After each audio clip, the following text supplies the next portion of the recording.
aku dan Tisa.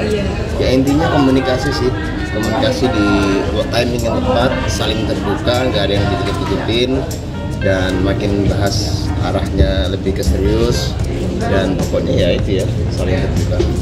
Sudah sampai nanya bunda harga bayar listrik rumah berapa. Tapi katanya mau melangkahin kakak-kakak nih. Seperti apa sih mungkin Kak Dul? Kalau itu nanti kan di Maya akan di Fem TV. Ya sih sama sih mungkin, sama cara selera musik ya. Selera musik, selera hobi juga sama. Ya kemarin alhamdulillah baru turun dari Gunung Prau gitu. Jadi kita semua menyukai hal-hal yang berarti tantangan lah. Petualang. Kalau hobiku ya mencintai.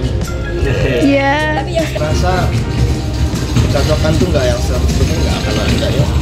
Kita mungkin lebih harus belajar saling menerima aja, saling menerima kekurangan masing-masing, menerima kelebihan masing-masing. Bukan mengerti ya, menerima ya. Kalau nyari bener-bener cocok 100% kayaknya waduh nanti deh 7 kembaran deh. Kalau udah mau 4 tahun pacaran jadi kayaknya dua-duanya banyak ngalah sih gitu. Jadi dua-duanya saling toleransi. Ini kalau awal-awal ya wajar ya, namanya pacaran kadang ada berselisih paham, tapi kalau sekarang udah saling ngerti sih gitu mau kayak gimana. Oke Kak, terima kasih banyak Kakak.